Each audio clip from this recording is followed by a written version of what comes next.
Hi, how's everybody today? I hope you're all doing well. I don't know why I thought you'd respond to me at the moment because you're all muted. And I am having trouble bringing up my screen. Give me 1 second. I do apologize. Why is that not coming up? This is funny. Okay, here we go. Got it. All right.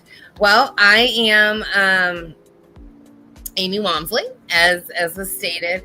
I am honored to be speaking with you here today about something really close to my heart, and that's how we can stay present and focused and mentally well when we're just living our lives, or when we're learning, when things are getting rough. How do we just stay in the moment? So just to let you know a little bit about me, I've led HR teams for over 2 decades. I've started 2 organizations. Variegated Solutions is one of them. It is a business consulting agency, but then I also veered off of that, and I've recently started a nonprofit called Amy's Swim Venture. And basically that came out of some training that I've been doing. On my 50th birthday, I swam across the English Channel. So I swam from England to France. It's a feat that less than 4,000 people in the world have ever done by themselves. So I actually accomplished that last month.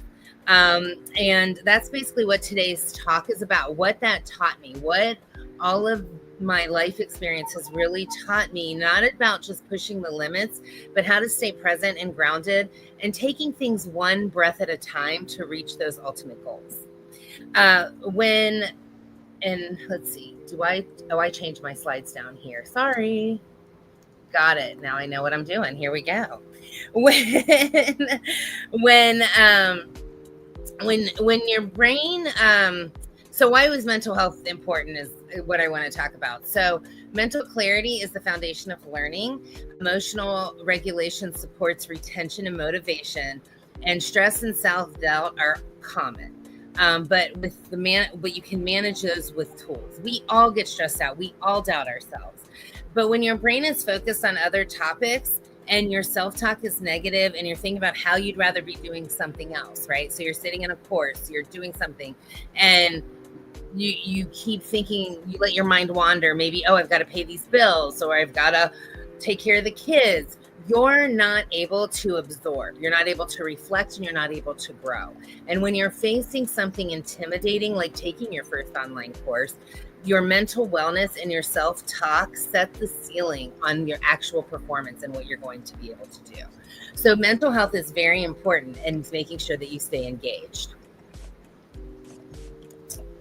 My mouse keeps moving. There we go.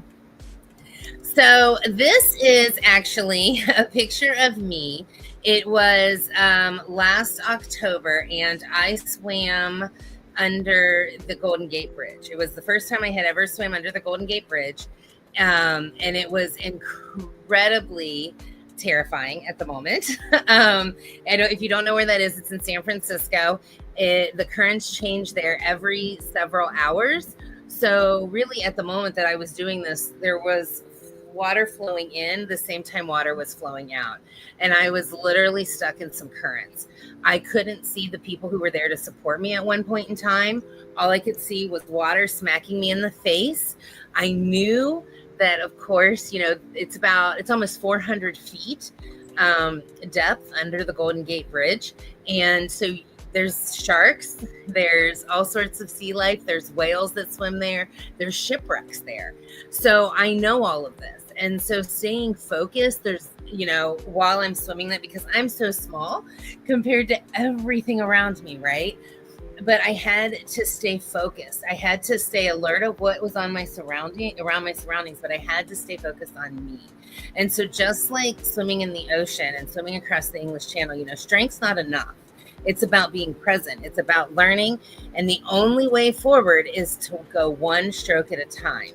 So yes, it can be overwhelming, but unless you focus on the now and where you are and the task at hand, one breath, one step, one lesson at a time, you're not going to move forward. So staying present under that bridge was really important to me, because what staying present does is it prevents chaos.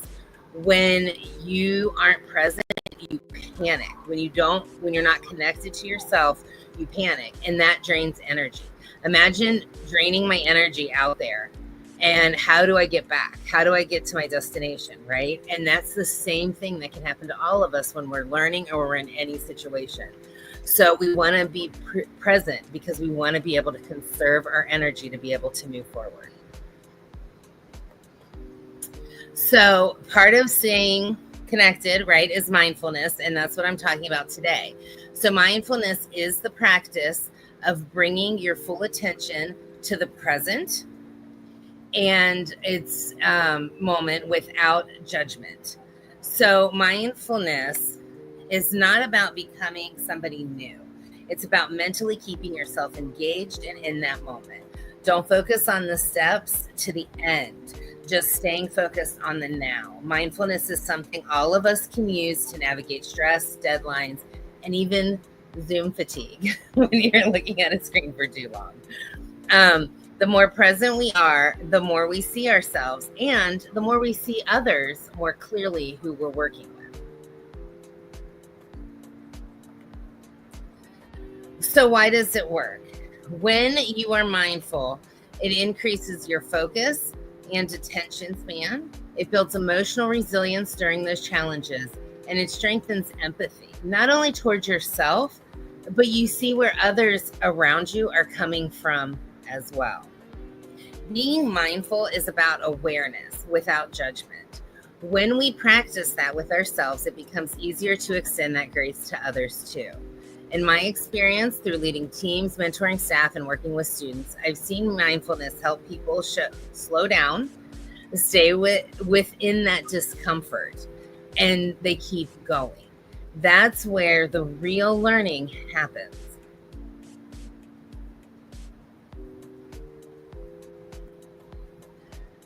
Oh, that looks kind of funny. Emotional intelligence in action, the ability to understand and manage your own emotions and those of the people around you. So that's really important when it comes to being mindful. So what exactly is emotional intelligence? When it has 5 qualities. There's motivation, and that refers to the internal drive to pursue goals and achieve results. The need for accomplishment rather than external rewards, right? Because you're doing it for yourself. You're not doing it because you're going to get something out of it. And so that's the important part of the motivation there. Self-awareness. This involves recognizing and understanding your own emotions and how they affect your thoughts and behaviors, as well as how they impact others. Social skills encompasses the ability to effectively communicate, build relationships, and navigate social situations. And self-regulation is the ability to manage your emotions and impulses to adapt your responses to different situations. And then there's empathy, which I talked about earlier, which involves understanding and sharing the feelings of others, recognizing their perspectives and their motivations. When you're learning in isolation, especially online, it can leave people feeling disconnected. So what emotional intelligence can do is it can bridge that. When we tune into our thoughts and check in with ourselves and others, so your teachers, other students, those around you, learning becomes personal and it becomes much more meaningful to each of us. So what are some of the tools that can help you do that and become more mindful every day? Whether you're teaching, learning, or leading, starting with a simple emotional check-in can completely shift the energy of your entire day. Or you can even do it halfway through your day if something happens and things shift. It makes space for honesty, which makes space for growth. So asking yourself, how am I feeling right now? What do I need today? What am I learning about myself?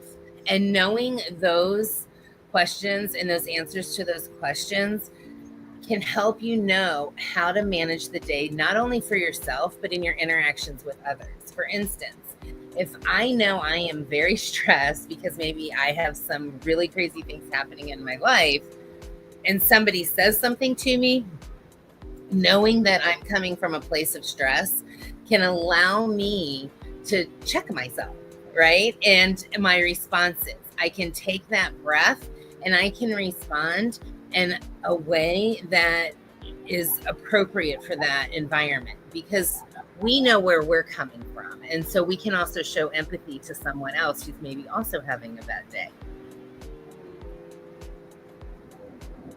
Okay, let me go to the, oops, sorry. So here's some other daily techniques that one can use that are practical to just help you stay grounded. And every day, mindfulness doesn't require 30 minutes of meditation every day. It can be one breath between an email, one moment before you click to join a meeting. That's the space where you're powerful, where you can own yourself. So things like box breathing, it's very simple. You just inhale for 4, hold 1, 2, 3, 4. Exhale 1, 2, 3, 4. Hold 1, 2, 3, 4. And then inhale again at a 4 count. Everything is just a 4 count. If you do that 2 or 3 times, your body will start to self-regulate and you'll come right back into your own. Connecting to your 5 senses. This is great because it reminds you of the environment in which you're in. So you can sit there and you can think, okay, what are some things I see around me? What am I hearing? What do I feel? So down to right now I'm sitting here and I can hear some slight music in the background of this PowerPoint. I can hear my air conditioner, I can listen to different things. What do I feel? I feel where I'm seated. I feel my feet on the floor, my hands on the desk. I feel my clothes on my skin. I feel my glasses on my face. It's bringing me back to this moment. Okay, so that can help you stay in the now. Mindful transitions, as I mentioned earlier, just taking a pause before you go into your next thing. Gathering yourself and stepping into the moment. And then also just journaling. And when you journal, it could be maybe at the beginning of the day. So it's your motto for the day.